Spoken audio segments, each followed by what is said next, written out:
बालिका बहू, तेरी शादी होने वाली है अगले महीने। ये बस्ता उठाकर कॉलेज जाना बंद कर दे अब। अरे कैसी बात कर रही हो, अभी उसकी उम्र ही क्या है। इतनी जल्दी शादी करने का फैसला मैं नहीं लेने वाला। फैसला लेने के लिए तुम्हें कहा किसने है? अरे मैंने कह दी शादी है तो है अगले महीने। बेचारी अमिता करती भी तो क्या, छोटी सी उम्र में बन जाती है अपने से 2 गुने उम्र के आदमी की बीवी। शादी के बाद देर रात पति घर आता है। खाना लगाओ, भूख लग रही है। अमिता खाना लगाती है। ये क्या बनाया है? वो सारा खाना फेंक देता है। कर्म ही खराब थे जो इतनी कम उम्र के लड़के से शादी करा दी। तभी वहाँ अमिता की सास आ जाती है। अरे हमें क्या पता था कि ये इतनी कामकाज में ढीली है। इसकी माँ ने तो कहा था रॉकेट की स्पीड से काम करती है।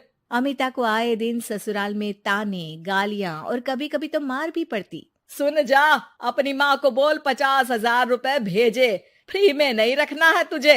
अरे मेरी एक आंख का ऑपरेशन भी तो करवाना है। अमिता को सास घर से निकाल देती है। अमिता परेशान होकर मायके की ओर जाती है। वो घर तो पहुंचती है लेकिन वहाँ ताला लगा है। अरे अमिता बेटी, क्या हाल बना रखा है तेरे पति ने? कहाँ है वो? अमिता पड़ोसी के सामने रोने लगती है। मुझे नहीं जाना उस घर में चाची। मेरे मम्मी पापा कहाँ है? उन लोगों ने तो ये मकान छोड़ दिया बिटिया। वो लोग तो कहीं और शहर चले गए, तुझे नहीं बताया? अमिता जोर जोर से रोने लगती है। नहीं बताया? ये क्या कर गए माँ पिताजी मेरे साथ। मेरी जिंदगी तो नर्क से भी खराब है। अब मैं क्या करूं?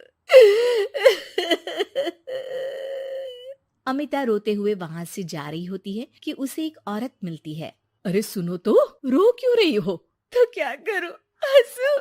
अमिता उस औरत को अपनी सारी कहानी बताती है। देखो, मेरा सिलाई का काम है। अगर तुम चाहो तो मेरे साथ ये काम कर सकती हो। बदले में मैं तुम्हें रहने की जगह, खाना और 1 दिन का 100 रुपया भी दूंगी। अमिता कुछ सोचती है और फिर उस औरत के साथ चल देती है। अब क्या था, अमिता की जिंदगी अपने मायके और ससुराल से दूर एक नए सिरे से शुरू होती है। रहना खाना फ्री होने के कारण अमिता रोज का पैसा बचा लेती। वो आसपास के लोगों के भी कपड़े सिलने लगी। और एक दिन सिलाई सेंटर की एक औरत कहती है, अरे वो साड़ी की कंपनी है ना, वो बिक रही है। पास बैठी अमिता सारी बात सुन रही थी। हाँ हाँ, बिक तो रही है, लेकिन उस बंद पड़ी मनहूस कंपनी को खरीदेगा कौन? तभी तो इतनी सस्ती बिक रही है, लेकिन कोई खरीदार नहीं है। फिर भी कितने की बिक रही है? अरे पूरे 5 लाख में मशीनों के साथ। लेकिन यहाँ कोई लेबर काम नहीं करेगा। पुराने मालिक ने किसी को पैसे ही नहीं दिए।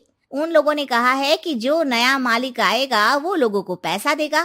5 लाख। अमिता घर आती है और अपने पैसे गिनती है, पूरे 3 लाख। अमिता सिलाई सेंटर वाली उस औरत के पास जाकर कहती है, चाची, मैंने इतने साल की कमाई में ये पैसे जमा किए हैं, पूरे 3 लाख है। वो बंद साड़ी की फैक्ट्री मैं खरीदना चाहती हूँ। अरे अमिता, पागल हो गई हो क्या? वो 5 लाख की बंद मनहूस फैक्ट्री खरीदेगी, फिर लेबर का बकाया पैसा देगी, और वो फैक्ट्री चलेगी कि नहीं ये भी कोई नहीं जानता। लेकिन अमिता नहीं मानती। वो उस औरत से कहती है कि वो उस फैक्ट्री को खरीदना चाहती है और खरीद कर ही रहेगी। औरत भी अमिता की मदद कर देती है और फिर अमिता के नाम एक साड़ी फैक्ट्री हो जाती है। शुभारंभ वाले दिन अमिता लेबर से कहती है, मैं इस फैक्ट्री को दोबारा खड़ी करना चाहती हूँ।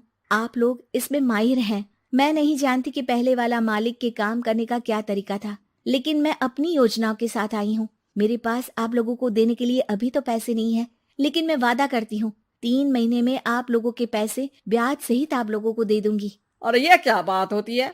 हम सारा दिन फिर से काम करें और पैसे ना मिले तो हम खाएंगे क्या? सिर्फ 3 महीने की बात है। वैसे भी आप लोग बिना काम के यहाँ नए मालिक के इंतजार में बैठे ही थे। मैं काम करना चाहती हूँ और 3 महीने में सारे पैसे देने का वादा भी करती हूँ।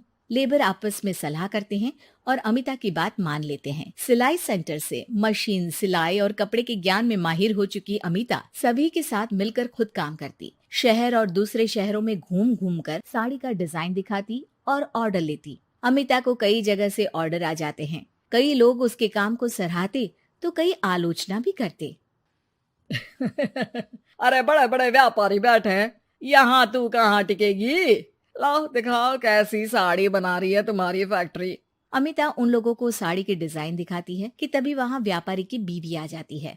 हाय रे, कितनी प्यारी साड़ी है ये, बड़ी महंगी लगती है, मेरे लिए ले लो ना जी। और हाँ, अपनी दुकान में भी रख लो इसे, बहुत बिकेगी मैं कहती हूँ। अमिता मुस्कुराती है। अरे सेठ जी, बड़े बड़े व्यापारियों से नहीं, पर अच्छी डिजाइन और क्वालिटी से बाजार में चलती है। अब बताओ कितने का ऑर्डर है आपका? धीरे धीरे अमिता का आत्मविश्वास और बढ़ता है। बड़े बड़े ऑर्डर्स के लिए वो खुद लेबर्स के साथ मिलकर सारा दिन सारी रात काम करती। और फिर वो दिन भी आ जाता है जब अमिता को लेबर को पैसे देने होते हैं। मैं आप लोगों से 3 महीने बाद आज के दिन ये बात करना चाहती हूँ कि मैंने जितने पैसे देने की आपसे बात की थी उतने मैं नहीं दे सकती। हम लोग जानते थे कि पर आपकी कंपनी तो फायदे में है, फिर हमारे पैसे क्यों नहीं देंगी?